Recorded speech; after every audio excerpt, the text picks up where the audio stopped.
నిరీక్షణ prayer house మరియు centre సంఘముల తరపున ప్రభువైన యేసుక్రీస్తు ఘనమైన నామంలో మీ అందరికీ నా ప్రత్యేకమైన వందనములు.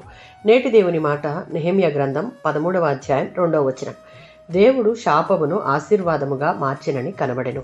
నెహెమ్యా కాలంలో ధర్మశాస్త్రాన్ని ప్రజల ముందు చదివినప్పుడు అమోనీయులు మరియు మోయాబీయులు ఇశ్రాయేలీల సమాజంలో చేరకూడదని తెలుసుకున్నారు. దానికి గల కారణం, ఇశ్రాయేలీలు ఐగుప్తు నుండి బయలుదేరి వాగ్దాన దేశానికి ప్రయాణిస్తూ ఉన్నప్పుడు అమోనీయులు మోయాబీయులు వారికి ఆహారం, నీరు ఇవ్వలేదు.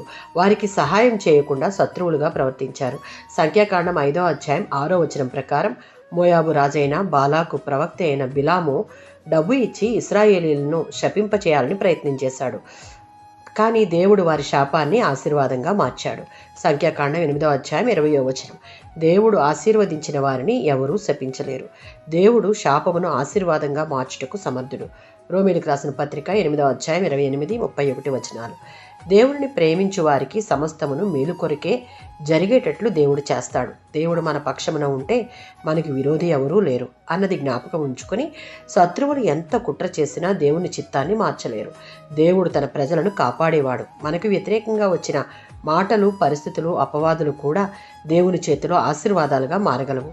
మన మీద ఉన్న ప్రతి శాపాన్ని ఆశీర్వాదంగా మార్చే సమర్థత కలిగిన దేవుడు మన దేవుడు. దానికి ఆనాడు ఇశ్రాయేలీయులను దేవుడు అన్యజనుల చెడు ప్రభావాలకు దూరంగా ఉండమని కోరాడు. అలాగే నేటి విశ్వాసులమైన మనం ప్రతి పాపపు ప్రభావం నుండి దూరంగా ఉండి మనం ఎదుర్కొనే ఏ శోధనకు, శాపాలకు భయపడకుండా దేవునిపై నమ్మకం ఉంచితే అవన్నీ ఆశీర్వాదాలుగా మారుస్తాడు. ఆమెన్.